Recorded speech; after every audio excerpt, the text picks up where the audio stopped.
Good morning student. बेटा अब हम शुरू करते हैं आपका यहाँ से व्यक्तिवादी दर्शन के लाभ और हानि, यानी कि व्यक्ति के लिए क्या क्या शरीर स्वास्थ्य के लिए क्या कौन कौन सी चीज़ें लाभ देती हैं और कौन कौन सी चीज़ें हानि यानी कि नुकसान पहुँचाती हैं। तो बेटा उपनिषदों में इस बात पर बल दिया गया है कि इन्हीं के उपनिषदों ने बराबर यानी कि इस बात पर ध्यान दिया गया है कि कारगर रूप से प्रकृति करने के लिए जरूरी है, यानी कि भाई प्रकृति के लिए हमें क्या करना जरूरी है कि हमारे सबसे पहले कि शरीर स्वस्थ हो, मन स्वच्छ हो, यानी कि शरीर तो स्वस्थ एकदम ठीक ठाक और जो हमारा मन है वो बिल्कुल साफ रहे और तन मन दोनों अनुशासन में रहे, यानी कि डिसिप्लिन जिसको आप इंग्लिश में बोलते हैं। ज्ञान अर्जना या किसी की तरह की उपलब्धियों के लिए संयम, आत्मपीड़न, आत्मत्याग जरूरी है। इसी प्रकार की तपस्या का विचार भारतीय चिंतन में सहज रूप से निहित है, यानी कि सहज रूप से माना गया है कि भाई ज्ञान अर्जना या किसी उपलब्धि के लिए संयम, आत्मपीड़न, आत्मत्याग की आवश्यकता है। ठीक है, और इसी पर भारतीयों ने चिंतन में सहज रूप से निहित है। गांधी जी के नेतृत्व में जिन जन आंदोलनों ने भारत को हिला दिया था उसके पीछे जो मनोवृत्ति थी, यानी कि जो उनके मन की आशंका थी, मन की जो बात थी को काम करती रही, उसकी सही समझ के लिए इस विचार का समझना जरूरी है कि भाई उनके मन के पीछे क्या छिपा हुआ है। भारतीय आर्य अपने से भिन्न औरों के विश्वासों और जीवन शैलियों के प्रति चरम सहनशीलता के कारण उन झगड़ों को बचाते रहे जो अक्सर समाज को खंड खंड कर रहे थे। यानी कि जो आर्य थे, जो भारतीय आर्य अपने विभिन्न औरों के यानी कि जो और लोग थे उनके विश्वासों की, जीवन शैलियों, उनके चरम सहनशीलता के कारण उन झगड़ों को बचाते रहे जिसके कारण समाज को खंड खंड यानी कि टुकड़े कर रहे थे। उन्होंने एक तरह का संतुलन बनाए रखा, यानी कि तालमेल बनाए रखा। एक व्यापक ढांचे के भीतर रहते हुए लोगों की अपनी पसंद की जिंदगी बसर करने की काफ़ी छूट देकर उन्होंने एक प्राचीन और अनुभवी जाति की समझदारी का परिचय दिया। उनकी ये उपलब्धियां बहुत अनोखी थी, यानी कि बहुत ही अलग थी, लेकिन उनके इसी व्यक्तिवाद का परिणाम यह हुआ कि उन्होंने मनुष्य के सामाजिक पक्ष पर, समाज के प्रति उसके कर्तव्य पर कम ध्यान दिया। हर व्यक्ति के लिए जीवन बटा और बंधा हुआ था। उनके मन में एक समृद्ध समाज की नई कोई कल्पना थी, न उसके प्रति कोई दायित्व बोध था। इस बात का कोई भी प्रयास नहीं किया गया कि वह समाज के साथ एकात्म महसूस करे। इसी विचार का विकास शायद आधुनिक युग में हुआ। किसी प्राचीन समाज में यह नहीं मिलता, इसलिए प्राचीन भारत में इसकी उम्मीद करना गैर मुनासिब होगा। व्यक्तिवाद, अलगाववाद और ऊंच नीच पर आधारित जातिवाद पर भारत में कहीं अधिक बल दिया जा रहा था। भारत में हमारी जनता का दिमाग इस प्रवृत्ति का बंदी बन गया। हमारे पूरे इतिहास में यह एक बड़ी कमजोरी रही। यह कहा जा सकता है कि जाति व्यवस्था में शक्ति के बढ़ने के साथ साथ हमारी बौद्धिक जड़ता बढ़ती गई और जाति की रचनात्मक शक्ति धुंधलाती चली गई। बेटा अगला है हमारा भौतिकवाद। अगला है हमारा भौतिकवाद। भौतिकवाद में क्या है बेटा, विश्व के अन्य भागों की तरह तरह भारतीयों ने भी प्राचीन साहित्य के बहुत बड़े हिस्से को खो दिया। यानी कि हमारा जो बहुत बड़ा दुर्भाग्य है कि हमने यूनान में, भारत में और दूसरे भागों में भी विश्व के प्राचीन साहित्य के एक बहुत बड़े हिस्से को खो दिया था। यह शायद इसलिए हुआ कि इन ग्रंथों को आरंभ में ताड़पत्रों पर, जो भोजपत्रों पर लिखा गया था, यानी ताड़पत्र और भोजपत्र होते हैं, भोजपत्रों पर लिखा गया था। कागज पर लिखने का चलन बाद में हुआ, यानी कि भोजपत्र होते हैं बेटा जो थोड़ा चिकना होता है, उस पे कागज पर लिखने का चलन बाद में था। प्राचीन भारतीय पुस्तकें अब तक भारत में नहीं मिली, पर चीन और तिब्बती भाषा में उनके बाद मिल गई। जो पुस्तकें खो गई उनमें भौतिकवाद पर लिखा गया एक पूरा साहित्य है, जिसकी रचना आरंभिक उपनिषदों के ठीक बाद हुई थी। इसी साहित्य का हवाला अब सिर्फ उनकी आलोचनाओं में मिलता था या फिर भौतिकवादी सिद्धांतों के खंडन विशद प्रयास में। फिर भी इस बात में कोई संदेह नहीं है कि भारत में सदियों तक भौतिकवादी दर्शन का प्रचलन रहा और जनता पर उस समय गहरा प्रभाव रहा। राजनीतिक और आर्थिक जनता पर संगठन पर ईसा पूर्व 4वीं शताब्दी में रचित कौटिल्य की प्रसिद्ध रचना अर्थशास्त्र में इसका उल्लेख भारत के प्रमुख दार्शनिक सिद्धांत के रूप में किया गया है। भारत में भौतिकवाद के बहुत से साहित्य को पुरोहित और धर्म के पुराणपंथी स्वरूप में विश्वास करने वाले लोगों ने बाद में नष्ट कर दिया। भौतिकवादियों ने विचार, धर्म, ब्रह्म विज्ञान के अधिकारियों और स्वास्थ्य से प्रेरित विचारों का विरोध किया था। उन्होंने वेदों, पुरोहिताइन और परंपरा प्राप्त विश्वासों पर विचार करते हुए घोषणा की कि विश्वास को स्वतंत्र होना चाहिए, यानी कि हमारा जो विश्वास है उसको स्वतंत्र होना चाहिए, कि अपने मन से हम जो कुछ करना चाहे वो हम कर सकते हैं।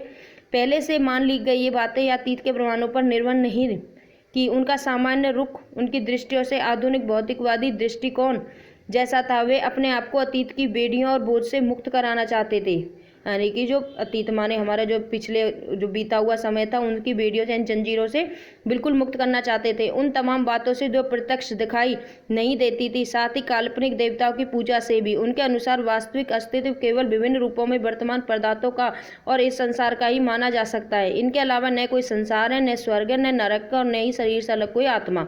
मन एवं बुद्धि और बाकी सब चीज़ों का विकास बुनियादी तत्वों से हुआ है। नैतिक नियम मनुष्य के द्वारा बनाई गई रूढ़ियाँ मात्र हैं। अगला है बेटा हमारा महाकाव्य, यानी कि जो हमारे महाकाव्य, इतिहास, परंपरा, मिथक। प्राचीन भारत के 2 महाकाव्य हैं, रामायण और महाभारत, को ग्रहण करने में शायद सदियां लगी गई होंगी। उनके बाद भी टुकड़े जोड़े जाते रहेंगे, यानी कि इनको हमें पढ़ने में, इनको ज्ञान को समझने में हमें शायद सदियां लग गई हैं। उनमें बाद में भी टुकड़े जोड़े जाते थे। इन ग्रंथों में भारतीय आर्यों के आरंभ के समय का वृत्तांत है कि भाई जो भारतीय आर्य थे उनका आरंभ कैसे हुआ, उनकी विजयों और उनके समय की गृह युद्धों का, जब वे अपना विस्तार कर रहे थे तो और अपनी स्थिति मजबूत कर रहे थे। तो मुझे उनके अलावा कहीं भी किन्हीं ऐसी पुस्तकों की जानकारी नहीं है जिन्होंने आम जनता के मन पर लगातार इतना व्यापक प्रभाव डाला हो।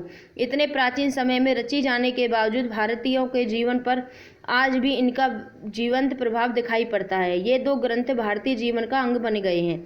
इनमें हमें सांस्कृतिक विकास की विभिन्न श्रेणियों के लिए ठेठ भारतीय ढंग से एक साथ सामग्री उपलब्ध है,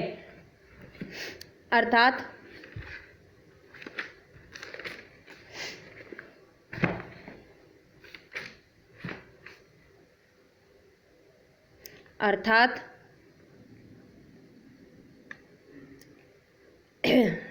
उच्चतम बुद्धिजीवी से लेकर साधारण अनपढ़ और एक शिक्षित देहाती तक के लिए। इनके द्वारा हमें प्राचीन भारतीयों का रहस्य कुछ कुछ समझ में आता है, जिससे वे अनेक रूपों में विभाजित जात पात की ऊंच नीच में बटे समाज को एकजुट रखते हैं, उनके मतभेदों को सुलझाते हैं। उन्होंने लोगों में एकता का ऐसा नजरिया पैदा करने का प्रयत्न किया है जो हर तरह के भेदभाव पर छा गया है और बराबर बना रहा है। भारतीय पुराकथाएं महाकाव्यों तक सीमित नहीं है, उनका इतिहास वैदिक काल तक जाता है और वे अनेक रूप आकारों में संस्कृत साहित्य में प्रकट होती रही हैं। कवियों और नाटककारों ने इनका पूरा लाभ उठाते हुए अपनी कथा और सुंदर कल्पनाओं की रचना इनके आधार पर की है। अधिकांश पुराकथाएं प्रचलित कहानियां वीर गाथाएं तक हैं। उनमें सत्य पर अड़े रहने और वचन के पालन का उपदेश दिया गया है, यानी कि जो पुरानी कथाएं हैं उन कहानियों में वीर गाथाओं का वर्णन किया गया है और उनमें सत्य पर अड़े रहने और वचन का पालन करने के बारे में उपदेश दिया गया है। चाहे परिणाम कुछ भी हो, उन्होंने कभी सत्य का साथ नहीं छोड़ा और अपने वचनों का पालन किया। साथ ही हमें जीवन पर्यंत और मनोपर्यंत में वफादारी, साहस और लोकहित के लिए सदाचार, बलिदान की शिक्षा दी गई है कि भाई जीवन पर्यंत यानी कि जीवन के बाद क्या होता है और मरने के बाद में क्या होता है। कभी भी ये कहानियाँ पूर्णतः काल्पनिक नहीं होती, अन्यथा इनमें तथ्य और कल्पना आपस में इस प्रकार गुथे रहते हैं कि न अलग नहीं किया जा सकता।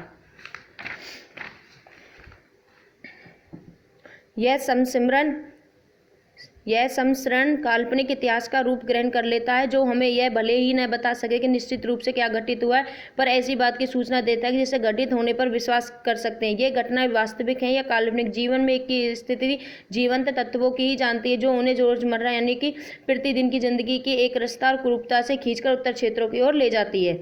यूनानियों, चीनियों और अरब वासियों की तरह प्राचीन काल में भारतीय इतिहासकार नहीं थे। इसी कारण हमारे लिए आज तिथियां निश्चित करना या सही कालक्रम निर्धारित करना कठिन हो गया है। घटनाएं आपस में गंडमुड़ हो जाती हैं, यानी कि घुल मिल जाती हैं। बहुत धीमी गति से आधुनिक विद्वान धैर्यपूर्वक भारतीय इतिहास की भूल भुलैया के सूत्रों की खोज कर रहे हैं। कलहन की राजतरंगिणी एकमात्र प्राचीन ग्रंथ है जिसे इतिहास माना जाता है। यह कश्मीर का इतिहास है। इसकी रचना ईसा की 12वीं शताब्दी में की गई थी। बाकी के लिए हमें महाकाव्य और अन्य ग्रंथ के कल्पित इतिहास के कुछ समकालीन अभिलेखों, शिलालेखों, कलाकृतियों और इमारतों के अवशेष, सिक्कों और संस्कृत साहित्य के विशाल संग्रह से सहायता लेनी मिलती है, विशेष रूप से यूनानियों और चीनियों के और कुछ बाद में आने वाले अरबों के विवरणों से। ऐतिहासिक बोध इस अभाव का जनता पर प्रभाव नहीं पड़ता है। यहाँ की जनता ने अतीत के विषय में अपनी दृष्टि का निर्माण उन परंपरागत वृत्तांतों और पौराणिक गाथाओं और कहानियों के आधार पर कर लिया है जो उन्हें पीढ़ी दर पीढ़ी विरासत में मिली हैं।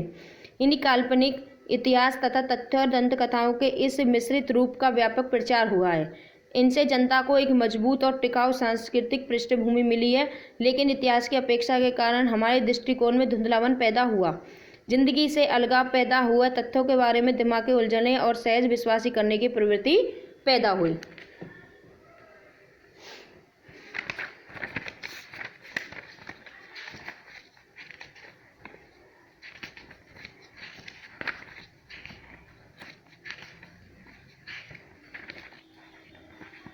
अगला है बेटा हमारा महाभारत। महाकाव्य के रूप में रामायण एक महारचना है। लोग इससे बहुत प्रेम करते, परंतु महाभारत का दर्जा विश्व की श्रेष्ठ रचनाओं में है। यह कीर्ति परंपरा और दंतकथा तथा प्राचीन भारत की राजनीति और सामाजिक संस्थाओं का विश्वकोश है। लगभग 10 वर्ष बल्कि उससे भी कुछ अधिक समय से इस विषय के अधिकारी भारतीय विद्वान इसका प्रामाणिक संस्करण प्रकाशित करने की दृष्टि से विभिन्न उपलब्ध पाठों की जांच और मिलान करने में व्यस्त है। उन्होंने कुछ अंश प्रकाशित करते जारी भी कर दिए, लेकिन यह कार्य भी अधूरा है। शायद यही समय था कि भारत में विदेश लोग आ रहे हैं और वे अपने रीति रिवाज अपने साथ ला रहे हैं।